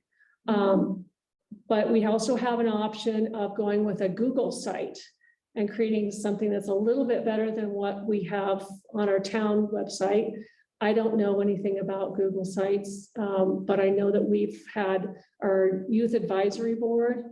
They created a Google site because they hated our website, bunch of young kids. They're like, so they created a site which is linked. If we go into the town's website and go into the youth advisory board, there's a link to something that they have. So we've got a few options there, but I think that that this year we might want to add in all these great ideas that you have. We may not be able to put them all in there because I don't know how much this site that we have now will allow us to do the links and any videos and any, I don't know how much, but we can try. It's really up to you guys. So think about that. And then when the new site comes out, which we're hoping to get, in fact, I talked with Preston about it last week about doing some research to maybe get some RFPs out next year in 2024, so we can get a new site out there. So it'll probably be a couple of years to get the new site done. Oh, no, I would hope that we could do that next year. Well, it won't be this year. No, So it'll be the end of next year, so it'll be 2 years. no, we put an RFP out in 2024, and we should have the site up by 2024. I mean, if we, So I would like to say a few things that probably aren't going to be very popular. that's okay. And the website's just like a trigger for that. And much of what Troy said is what we're not doing. The town of Uray, and I'm going to look at the camera, the town of Uray does not have a sense of urgency, or not demonstrating a sense of urgency by having an advisory board who has no budget, we have Terry, Ridgway. the town of Ridgway. You said you're right. Absolutely, I'm sorry, the town of Ridgway. We're a group of volunteers. We have no budget. We've been at this for going on 11 months now. I think we're doing a great job, but we don't have a compass. We don't have a North Star. We have a group of passionate people who have a lot of great ideas and really want to see change happen. Sure. But we can't do this as a group of volunteers. We don't have, in 11 months, we don't have priorities for exactly what we want to do. We don't have a mission statement. We have bullet points that were put out for our application to apply for this job, but we haven't moved past that to create a vision for this, what we want to be. And we don't have the support from the town. And this isn't criticism to you. No, by it's any okay. means. Just, yeah. We don't you have can say this. support from the town. And the town has to fund a person to be a full-time position to deal with the urgency of this situation. So, And if we're talking about a website that we don't have a budget, a website costs maybe $8,000, something like this, and we can't afford that, how are we going to tackle climate and the urgency of this situation? I wish Dana was here because I know she's right in here with me. And we're just spinning our wheels. And Dave has put a tremendous amount of work. Everybody has, but the volume of stuff Dave put out, he should be paid for that. And it's just unrealistic when I look at what Crested Butte's done, and they have a full-time person on this role to direct all of this and work on it day by day. I'm just frustrated because I'm not an expert. I'm motivated to make change, but I just feel like we spin our wheels here. And I'm learning a ton. So for me, it's great. I'm learning, but I'm not doing anything. So I have a high level of frustration right now with not feeling supported by the town.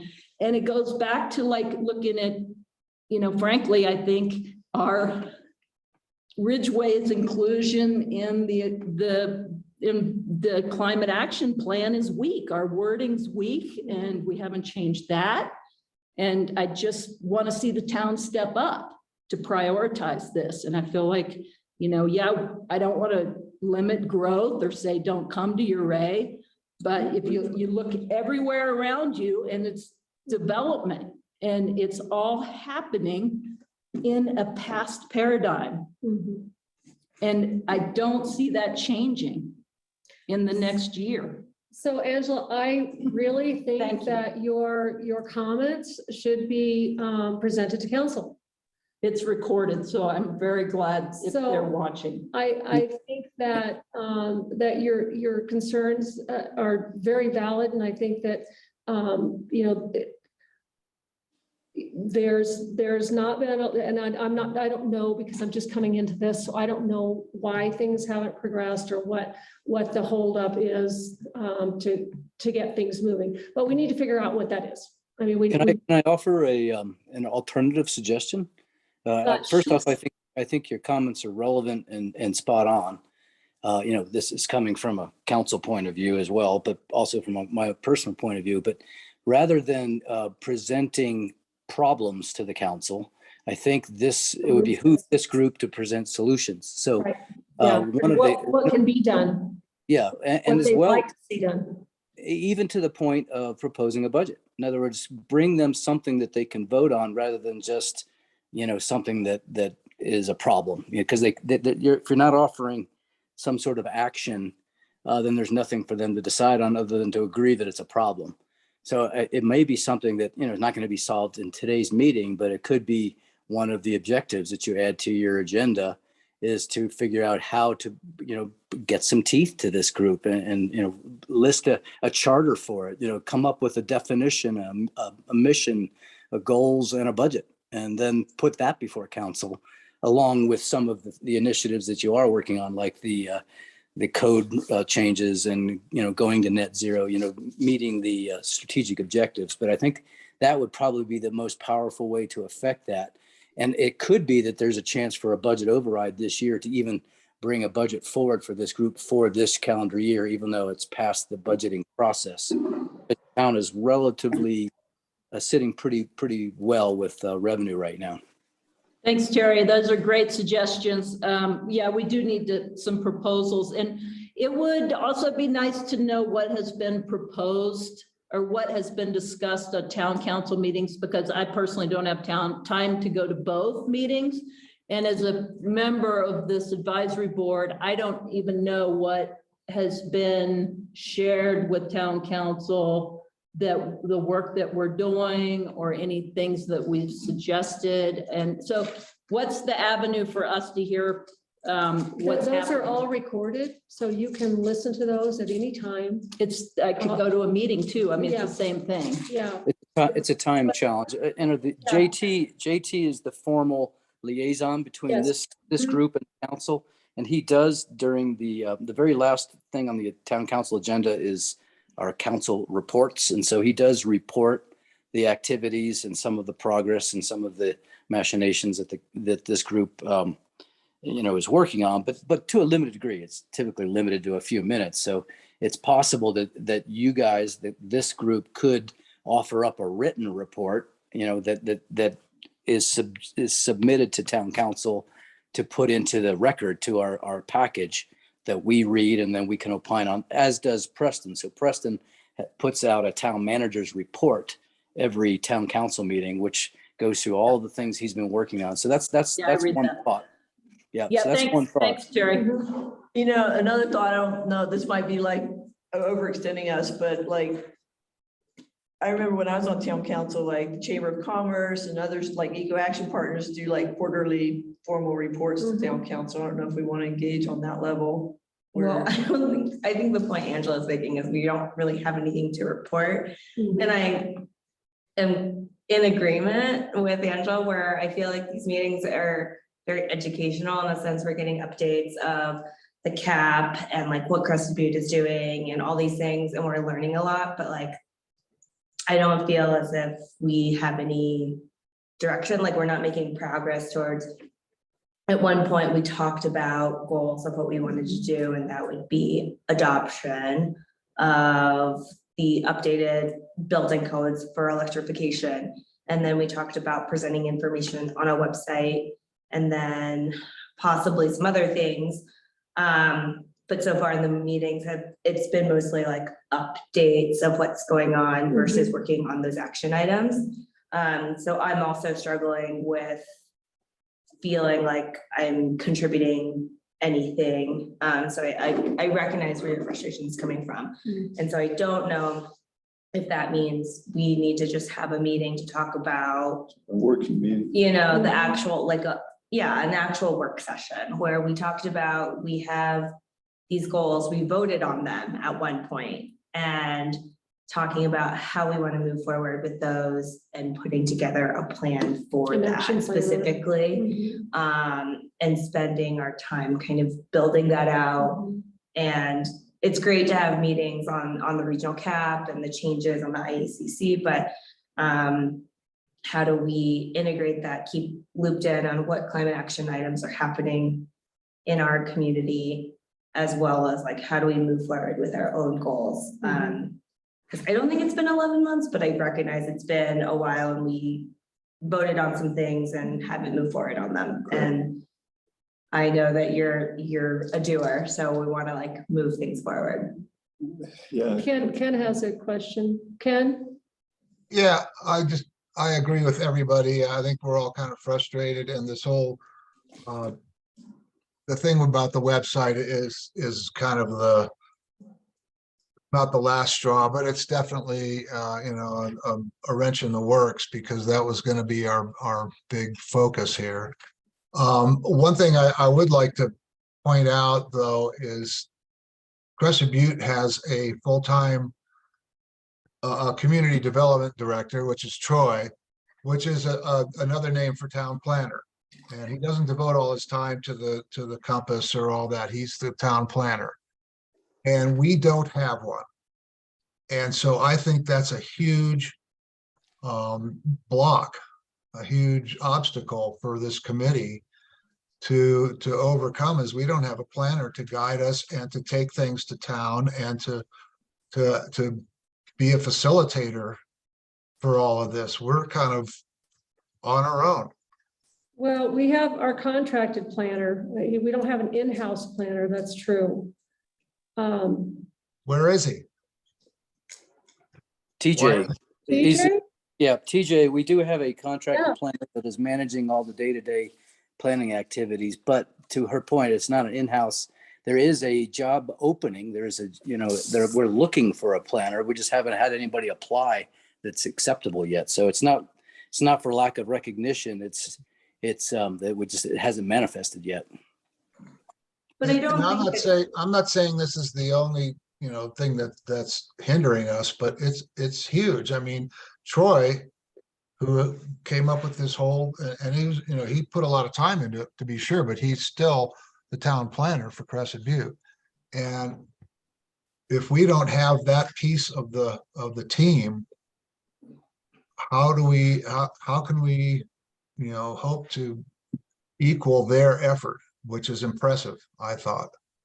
Well, I think that we as a group would have to decide, like, is the direction that Crescent View went with doing a huge compass, a huge community engagement, is that something that the town of Ridgway Town Council even wants? Because if that's not what the town council or the town wants to invest their money in, then that's a huge effort for us to even investigate or look into options or work with a consulting firm to move that forward, unless it's really desired. And so I think from what I've been hearing just from like Deb and Preston when he was here, was that the town is looking for ways to integrate sustainability into building and construction and kind of shifting that. So again, I think that we as a group should decide what are the best ways to help with that, right? And then get feedback from the town, either council or Ridgway staff, to decide like what's the best way to do that. Do they want a compass? If so, like, we can brainstorm ideas, but I think that's the feedback that we're missing is what do they want? Or are we in charge of proposing all of that, right?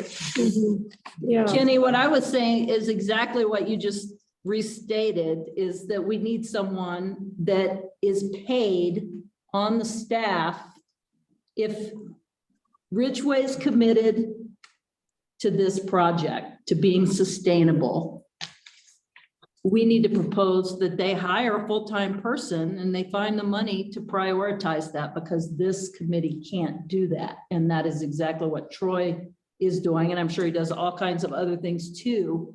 Right. But in order for us to even, I mean, we need direction. We need a compass, and that has to be, that can't be Deb, who's doing a great job, but it's not her full-time job, is to work on this. And Has everybody read the, demonstrate the urgency that this town has for the current situation. is everybody aware of, or have you had a chance to look at the town's master plan that's available on the SMPA website? Because it does, I moved here because of the town's master plan. Yeah. But I would suggest that elements of that are effectively the compass. It just needs to be recognized. And I think that this committee needs to try to your point, come up with concrete initiatives that are consistent with some of the objectives laid out in the goals in the master plan, as well as the annual strategic goals, of which you're already working on, which is the code update. So it's possible that the structure is there, but I agree that maybe proposing I don't know if it's a full-time person or a half-time person with other duties in the planning department, but coming up with a concrete proposal that has a monetary aspect to it for the town to approve. I think that's, it will take some doing to put that together, but I think that's something, at least I can imagine the town council would view favorably. So I think that, and thank you for that input, Terry. I think that it sounds like that we really should have some sort of a work session to discuss this and not have any other agenda items on there, but just sit down and talk about what it is you guys want to see with this. What do you want this to become? What are your thoughts, and how do you relay that to council, and what do you need to propose to them? What do you want to propose to them? And at the same time, look at what your tasks are. I mean, I'm looking at this. This is the authority and procedures for this advisory board.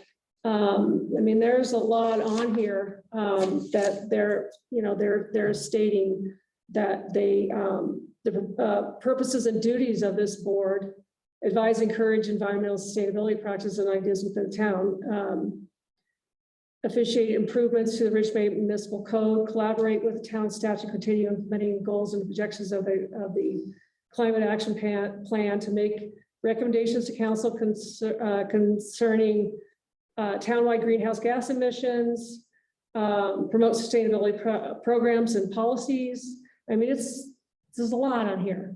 So I think the frustration is that we're just going through you're going through the information process and want to start getting stuff done. And we don't have any steps to do that. We're not going through any steps. We haven't started the steps to.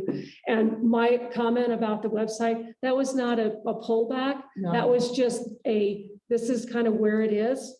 But we can still move forward with that. Still absolutely should move forward with that. It just may not be the perfect thing that we want at the moment, but eventually it will be. So I think maybe just doing a workshop and discussing, let me see if I get Preston in on it, and we can just sit down and talk about what it is that you have for goals and what you would like to see the support from council would be. Yes, Dave. I'm all in favor of a workshop, and I understand the frustrations. One of mine is that we don't actually engage, and we have all these speakers come in, and then we sit around and, hem and haw, and then we have about 20 minutes to actually try to get anything done. I mean, I think we have moved the needle. If we had not been pushing to try to get the 2021 IEC this fall and to try to move forward on the electrification code, I don't think that would have happened. All right. Exactly. So I think, we've got a commitment from Preston that the town's going to focus on 2021 in the fall. I think that's great. I think we've moved the needle there. While I agree with Terry, we want to be net zero. That's going to take some time. That will take some time, but let's take this next step. Like Joyce said, the next thing we talked about was trying to do a website. And last month, we said we're going to come back this month and spend some time and try to focus on that. I don't care what we put it in. Right now, we just need to get it decide going. Yes. Get material content. Yeah, what's the content? What and so, in the 20 minutes we have left, I'd love for us to try to make a little progress on, are we going the right way? What should we do here? Because what I was hearing from many in this group was, education is key, and and when I look at those websites for the sustainability committees, they all stink. And I don't want a website that has my picture on it and talks about, what is the sustainability committee. I want something that people from the community can go out and click on and get information that changes their behavior. So, that's. To echo what you're saying, Dave, I think when I hear you guys talk about education, the thing that comes up in my mind is education towards what end? And the thing that I've mentioned before, and I'm still a proponent of, is creating a timeline with concrete goals that you want to reach by a certain time. So for example, set the goal of 2030 is when all new construction must be net zero, and then work backwards from that. What steps are required, and put those into a timeline, and actually have concrete milestones that this sustainability advisory board is working with the town to achieve. But I think right now it's all very nebulous. We talk about all these things, but there's no written timeline. There's no structure to it. Therefore, we're educating people to what end? I mean, what are we pushing to? Just general information, or are we trying to push the community's mindset towards a specific goal? And I think it behooves this group to come up with specific goals. Secondly, that list that Deb read off, you could almost create a spreadsheet for each one of those line items and come up with a status. You know, where are we on goal 1, goal 2, goal or initiative, whatever they're called, and get something concrete down to where you're pushing and driving towards something specific.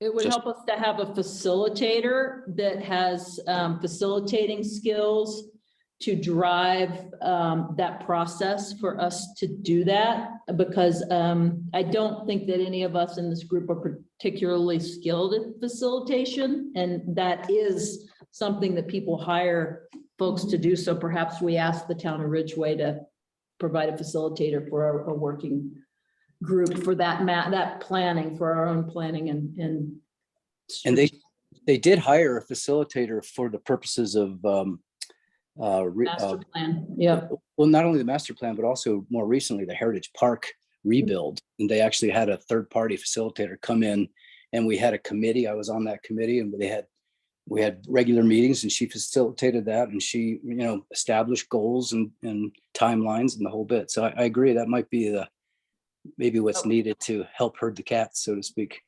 Yeah. Do we have to propose that to the town council as a request? Yeah, because there'd be a budget required, right? And this is back to your budget. So, this is would be a hard expense. I mean, it's not huge, and and they agreed to do that. I think it was in conjunction with the, what do you call it? The Chamber of Commerce. So Commerce, I think, co-funded that effort, the facilitator. But she was good. I mean, it's always interesting to have somebody that, facilitates and referees and keeps the conversation on track, et cetera. I'd like to make a motion that I'm just sorry, I'm just pushing. I'd like to make a motion that we propose to town council to provide us with a facilitator that they fund to help us with our strategic plan to develop our strategy for the next 5 years. Second. How, if they funded that person, how would you envision using that person? Are we going to have a half-day offsite or onsite or meeting? Is that what you're? Yeah. So you would want them to hire somebody for 4 or 5 hours, or Yeah, we'd have to come up with a plan what that would take. I think if we gave that sheet with the bullet points to a facilitator, that they could propose a plan for how much time that would take for a group of our size. Deb, you could contact Tara and see how that process played out for the Heritage Park. Yeah, I'll check in with him or with her and Preston and get some suggestions on that. Maybe premature for a motion, but I don't know how to move things forward. That's okay. Let me take it from here and talk with both of them and see what we can do to get that in motion. Great. So we're willing. And what their suggestions are. So what I'm hearing from the group is that we're all willing to do at least a 4-hour meeting if we can have a facilitator to assist us. Yeah. And that facilitator remained for multiple meetings. Basically, once the goals were established, she helped guide the process to the, fulfillment of the goals. Okay, good. But there was something extremely concrete. Literally, there was the rebuild of the Heritage Park. So there was an endpoint to it. Yeah.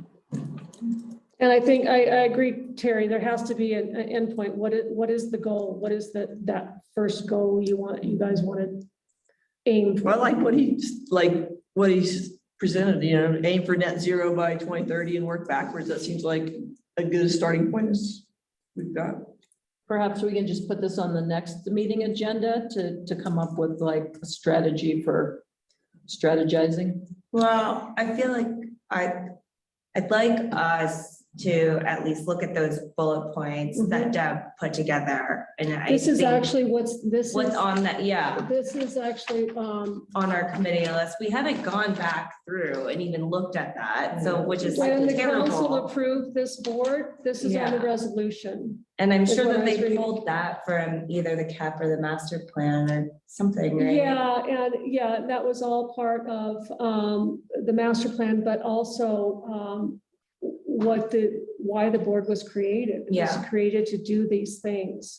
So, I mean, they pull that from other communities as well. Yeah, it's effectively your charter. It's Yeah, the- exactly. Yeah, I mean, so I'd love to, at the next meeting, like all of us come in, read those bullet points, we can talk about maybe which 2 or 3 we're passionate about, or we know we want to update the building codes, but which is that's, being done. which is being done. And we're kind of waiting on the draft to come out because we want to review the final thing. We don't want to keep working on that. For building a website, like Dave's put together great ideas on how it is, and we just haven't had a chance to discuss it. So it'd be great to discuss it. And for building it out, it's not like So, right. complete rocket science. No. Like if you want buttons, we figure out like what are the 3 main things that we're clicking on. You Exactly. sketch it out and then you branch it out from there. We can And build- so like we have these ideas, I think we just need time to actually talk about them instead of like discussing what's wrong with our group. So I would love it if maybe our next agenda is literally like no updates from anyone, and we go through this bullet list and talk about which ones we would like to focus on, and like carve out time to talk about how we want to build this website, because at one point like we are going to build it out. And if we have the outline for it, then, and we feel good about it, we can either move forward with putting it on the Ridgway one, or we can then propose or request a budget for a website designer or a web builder.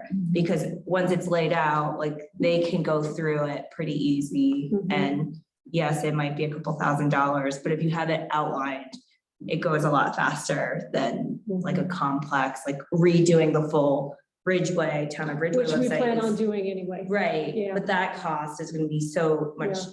different than like ours. So if we wanted to do a Google one or something like that, but we need to spend some time building it out and actually doing some work. So. And see what capabilities our site has now. Right. It'd be fine for now. Yeah. I don't know. Yeah. Yeah. But I think a lot of it is Dave put a lot of really good things together, and all we have to do is really sit down and say like, yes, these are things we want to include. Like, here's the 3 categories we want just the web page to have. And then under those categories, here's the sub branches, and we can start building that out. So I think that would be great. And then we'd actually feel productive. Ken, you have a question?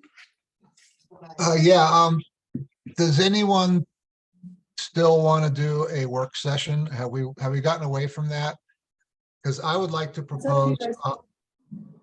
if we are, I'd like to propose that we have a work session, and it could be fairly brief, to draft a letter to council requesting a budget. But I don't think it's appropriate to request a budget until we You know have, what you wanna do. we know what we need a budget for and an estimated amount, like you. Yeah, I was getting to that, and we could request a budget because we need a website and we need a facilitator, and we could come up with some numbers, hopefully, for both of those. It'd probably be less than $1,000,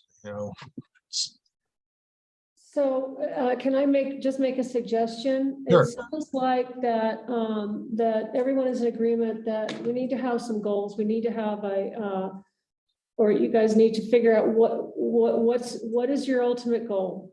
And then how, in what way do we try to work towards that? So and it's not going to happen, the website is one thing, and moving forward towards that goal I mean, we can do a workshop on just the website. Or we can, and, you know, just earmark our meetings for the next several meetings to just be, not be updates, not be speakers, but just go through this stuff. Deb, could you take a moment and just reread those bullets? Because those are the goals that the council set forth. This is called Sustainability Advisory Board Authority and Procedures, Establish Purpose and Duties. This is on the resolution that was adopted in Resolution 2206. It's on our webpage. Yeah, so first one is to advance and encourage environmentally sustainable practices and ideas within the town. To advise the town council in an effort to officiate improvements to the Ridgway Municipal Code, town operations and town facilities on matters regarding sustainable practices, resource conservation, renewable energy, and waste reduction. To collaborate with town staff to complete implementing the goals and objectives of the Ridgway County and San Miguel County Regional Climate Action Plan. To make recommendations to the town council concerning the establishment of town-wide greenhouse gas emissions reduction targets and other goals. To work in cooperation with other town boards and committees to promote sustainable policies and programs. To promote sustainability awareness and practices at town events and assist interested individuals or groups in promoting their own sustainable practices. Make recommendations to provide opportunities for young people to broaden their understanding of sustainability practices and the effects they have. Perform other tasks related to environmental sustainability as the town council may direct. It's pretty broad brush. It's a broad brush. Yeah, you could take each one of those and almost think of it in terms of the subcommittee of this committee. Not that we want to suggest that, but each of those defines a specific actionable item that the council was assuming this board would help advise to. So that almost is the list of goals. Obviously, you'd have to pare them down and prioritize them, and then figure out what activities this committee can help support to achieve those. How are they defined? Not as goals, but as duties. They call it procedures and let's see, duties. Authority and procedure. Purposes and duties of the advisory board. I would also like us to consider looking at an out-of-the-box model that Crested Butte adopted with look at the challenge, not necessarily have a list of goals that we want to undertake, and have a facilitator that helps us come up with a process by which we can move through challenges. Because if we're stuck in the status quo of old paradigms and processes that don't serve us currently with the urgency of what we're dealing with, then we're going to take forever. And that's inherent in our process anyway, because we're bound by our committee rules. We can only meet as a group of 2 outside of committee meetings. We can't talk to each other on email. I mean, we have so many but we have the challenges that we need to think outside the box and have a structure in place for the group that we're not like reinventing the wheel for every step we try to, every challenge that we try to tackle. So I guess I'd like a facilitator to provide a process for this group. And I don't think the group has any problems. I just want to, I'm not attacking the group or the town council. I'm just addressing the urgency of the situation and the speed by which we're able to move in the processes that we're operating with. So that's all. Perhaps the facilitator can just take that list of bullets and facilitate how this group plans to address them. Maybe that's the first mission of this facilitator, is just looking at that list. It's too much. I mean, we can't do all of them, but No. Right. Paring it down. We just need to focus and we need to get something done, and we still haven't got anything done, and we've got 10 minutes left. Yeah. And we just don't, every meeting, we just spend our time talking, but we don't talk to how do we move forward. I mean, I think- do we want to have another, like a work session before our April meeting? Like that, isn't that allowed? Like you're allowed to have more Absolutely. than one Absolutely. meeting per month. And so mean, since if you not a guys- lot was done at this one, I think if we all met for an hour or two, we could probably be able to at least knock out what's on this website. And I know I would feel better if we got Okay. Yeah. something So I'm accomplished. totally willing to put that together and then we can do that. How is there, Ken, Terry, any opposition to that? That sounds good to me. Yep. I'm suggesting it too. I'm fine with it, but I'm not a voting member of your committee. I'm just- Right. So let me put some dates together on what we can do. I'm guessing Wednesdays is probably the best day for most folks. Would give it Do we do it right now? Yeah, yeah, actually, I can pull the calendar up right now. I got mine. Everybody's got it. Let's do it. Let's do it. Hang on one second. Maybe I've got the 8th and the 29th, but What'd you hang on. say? maybe Hang on, let me not. just get my calendar. How about next week? Next week. might- So I have to see what the availability is of the room. Next Wednesday is the town council meeting, so we won't be able to do it next Wednesday. What about next Tuesday? Next We Tuesday is won't the be able to do parks. it because this room is occupied. Yes. Is there no other place we could meet? Like the library? Library. They have a I conference room? I don't have the recording ability Hmm. and I have to record the Oh. meetings. So it would have to be in this facility. Okay. But let's see what I can find here. Tuesday? Tuesday? Tuesday, we have the Parks and Open Space Committee meeting, that's I'm also on. We're still gonna have it? Yeah. We do. Are you on that too? Yeah, Dave is on that too. All right, let me get the calendar up here. next Thursday. Okay. The film in the shirt, I don't know. what it is. So today is the first.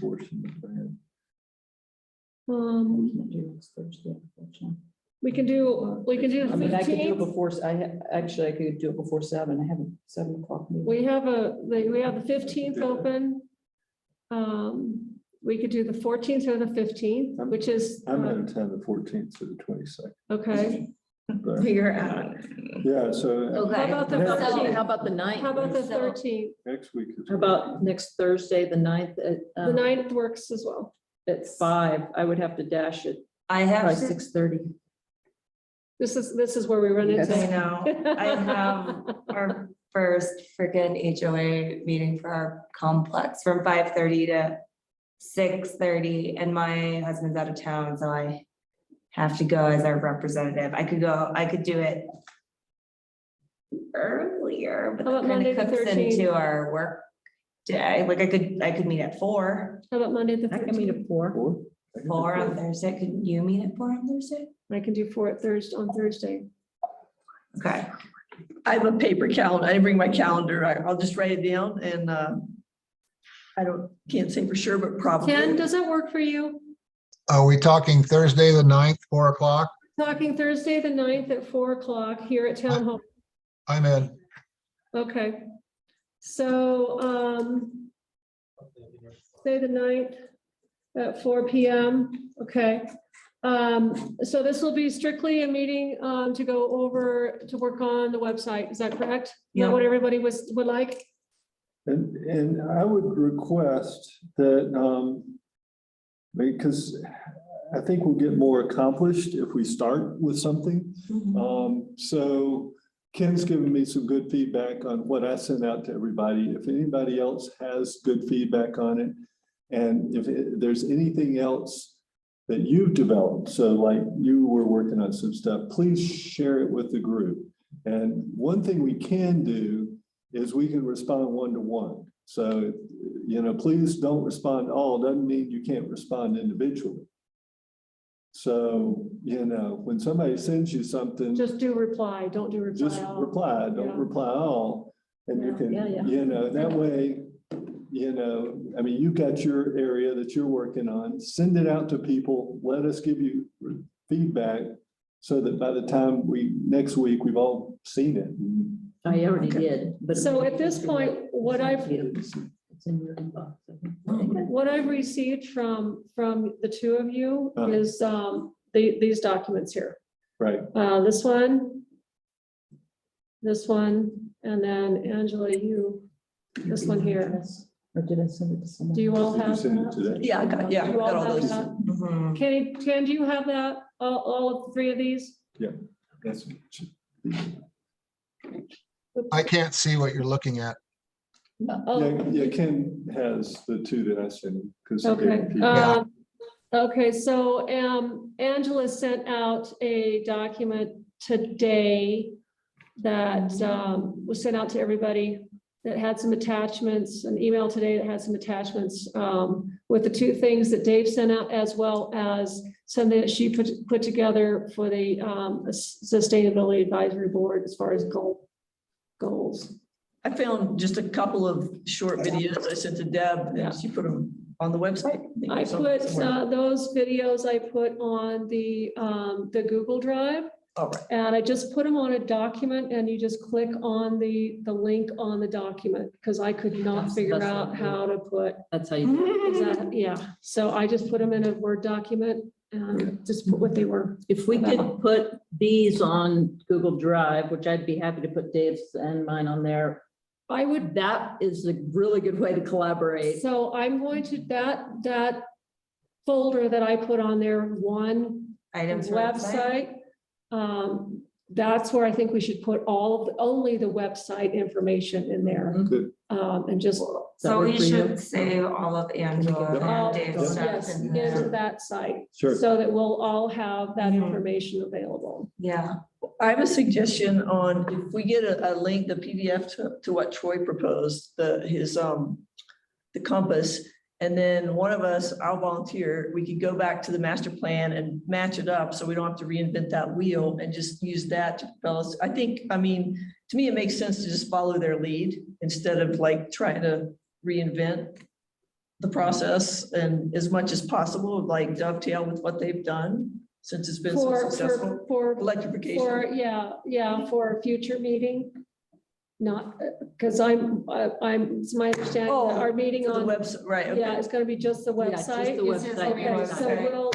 so yes, we can get that information from him Yeah. and I'll figure out another folder that we can put in Yeah. for electrification. We'll call it But electrification. there's already a folder in there for Crested Butte. You could just put it in there and Okay. the master compass is already in Okay, there. okay. So. He's also but those doing another want those presentation presentations. in March on the same thing, but it's more in detail if anyone wants to see that. We'll get those out to you as well on the Mountain Towns 23. So, And I think I'll look at all the links and I can at least like start sketching a build out and then we can like mess around with it there, but at least it's like drafted out of what we include. So we can at least have something to start with. And- Are you thinking like bubbles? Yeah. Yes. Yeah, Do we have a bubbles, I built that whiteboard? out. I know, we need like a big Yes, whiteboard or a I big can sketch. get that. We have one of those for that Yeah. meeting? That'd be huge. Mhm.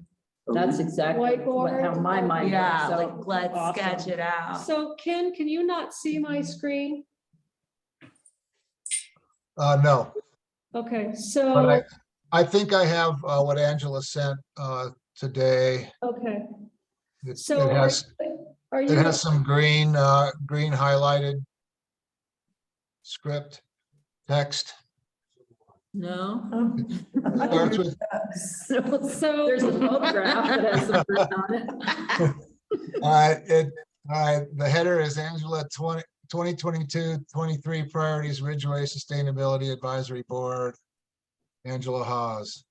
Mm-mm. Is that an old one? That must be old, okay, yeah. we'll get that out to you. I'll make a note to send that out to you. Okay, And I'm gonna go ahead and put that on the Google Drive in the morning, so that'll be available for you there as well. On the, in the folder that says website, I think I titled it one website or something like that, I'm not sure. Okay. So, we will have a whiteboard, we'll have whatever we need and everything that's in the Google Drive available for the meeting on Thursday, the 9th at 4 PM. Excellent. Okay. So are we going to, as I envisioned it, we would have major headings that we're giving education on. So electrification is one. But we can have a heading of water and we can have a heading of trash and recycling or whatever. Are we going to, at that meeting, talk about what our major headings are going to be? Yeah, like I'm I'm gonna draw build it ahead of out, time. I'm gonna draw out a sketch plan and then we're just gonna like modify it from there and I'll transfer it onto the whiteboard. And we can start marking up and actually it'll be like a build out of this website just on paper. And then that can translate to what a website will be, but it's pretty much like how a designer would utilizing as a outline. And So- you already outlined it in more of a linear way. Yeah, But- we're just More gonna do visual, it in a yeah. visual way and like More like a which website. big things will be clicked here. And then within that, here's what branches, subtitles, and then if we need additional links from there, like we'll build it out. Okay. Okay. So, Yeah. just a question before we close out tonight. For the following meeting, I have Emma coming in, and I think that's something that we really want to keep on this, because this is to go over the action plan and to make any recommendations to council on adoption, which is part of our bullets I just read to you guys. So are you guys still okay with that, or do you want me to postpone that How On the long, 5th. on the April 5th? right, how long are you gonna? She's doing just a brief, she's not going into detail on it because it's really going to be more about what we have for Ridgway and then kind of the overall. It's not going to be a page by page thing. I mean, it's a big document. Yeah, it's Right. huge. So her email to me was, I'm going to give a brief overview of the cap and answer any questions that you guys have. Will she just focus on the Ridgway items? She's going to do a brief overview of the whole cap and then talk about the Ridgway items. Okay, so So I wouldn't suspect it'll be more than a half an hour. And I can request that if that's what you guys would like. yeah, I think 20. But if 20, we 30 want her to minutes would still be come, good. I need to let her know. Because that'll give us some time to discuss it. So she presents for 20 or 30 Right. minutes and we can discuss it and we still have some time. Yeah. And then if she wants to like give a quick brief overview and then mostly focus on like Ridgway's That's- action items and then. That's the plan. Great, Yeah. perfect. Yeah, because it would take her hours to. And we may individually want to go look at the cap ahead of time. Yeah, and it is in there. I did It's put it in good. there. Did you find Yeah. it? Yeah, oh, yeah. Yeah. I know last meeting, it wasn't on there correctly. familiar with that. Yeah, so I would suggest Yeah. everybody read that before the next meeting and have some questions for her so that, and I did say to her, we wanted just a recap of the Recap. first part. of the Recap of the cap. Um, So I got a question, like, Yeah. this was mentioned, since I'm acting chair, they said, Terry suggested composing a letter to the town council supporting Santa's micro grid project. So is that something I should make a letter and send it to you? So Terry had Very suggested that, Terry, are you still here? Yeah, and Okay. I can draft something that you can Terry then was work. gonna draft. the letter. Okay. So if you could draft that letter and then send that letter to Preston and I for review before signatures, then if there's anything that needs to be added to it or however that, just Yeah, so we'll it's, need to talk that over. Yeah. Because, yeah, I don't think. and then we can bring Next that, meeting. we can Maybe at bring the that work to the session. next meeting for, when do you need that, Terry? What's the timeline on, Before the end of March. end of March? Okay, Before that, March. applications. Can we do that on an email? Yeah, then? we can- Yeah, that Yeah. doesn't really need to be in a meeting. That can be done on an email basis. And we Just, can- you guys just Next do week, it. we can talk on it. Yeah, One of the procedures you can put forward the letter that you all looked at and then ratify it at your next meeting, even if it's submitted prior to your next meeting. okay. I think everyone would like to read it prior to the. Yeah. Yeah, Sure. so we can do that. Yeah, And add appropriate color to it. I'll do my best, but that you guys can add your own flavor to it. okay. That'd be yeah. great. So if you could shoot Also, that- Deb, if you what's, could shoot that to Preston and I, then Sure. I'll get it out to everyone else. okay, what is this requirement that I heard you guys talk about? You can't email each other. I mean, that's the sunshine law. Does that apply to Yeah. a subcommittee, not just the council? Absolutely. It's any committee that is within a governmental entity. Okay. Yeah. Good enough. Yeah, yeah. So we have to, just like you guys do in council. Yeah. Yeah. Also, I'd like to point out real quick that Joyce, as part of her company Stillwater, recently contracted to perform engineering services for the town. So congratulations, Joyce. Thanks. Excellent. Yay. Yeah. So, does anybody have anything else right now? I will get as much information out to you as quick as possible. I'll get an agenda out to you, and I've got the room already set for Great. Thursday, so. Super. Okay. The only item on the agenda is the, Yeah, I do. yes, I can. So our next meeting, other than the workshop, is in April, and Terry needs this letter by the end of March. So what we're going to do, Ken, is Terry's gonna draft the letter and he's gonna send it to Preston and I. And then I'm gonna get that out to all of you to review and make sure that you guys are good with it. And then once that's done, then it can be signed and presented to council at their next meeting. But Okay. if we have concerns with it, we're going to discuss it briefly Yeah. on the 5th. And feel free to offer modifications and Thank you. suggestions. Exactly, yeah. That works for you, Terry? Yep. Okay. So, And if I can get to it, I'll get to it tomorrow, if I can. okay, Preston wanted the letter for the council by Friday, so he can get it. into the- I'm sorry, what was that, Terry? Flying chocolate. I said that Preston needed his, the council letter of support by Friday, so Person in my house. get it into the packet for the council. Oh, okay, yeah, So I'll have them both by Friday. okay, perfect, perfect. I won't be at the April meeting. Unfortunately, I'm in the field, but I will watch the recording. Okay, all right, thank you all. Ken, have a good night. Terry, have a good night. I'm gonna sign out. Thanks, Okay. Terry, for the info on the Thank you. grant. Hang on one Great. sec, before you get off, do you want to go ahead and call, I call this meeting to close at 7:05. if there's no further business? Do If there's no further business. you want to make A a motion? second. I motion that we follow that. All approved. I think Robert would approve. All right. So moved is the typical. We are so moved. We are so. All right. So much. Good night, all. Not everybody. So Such an official group. one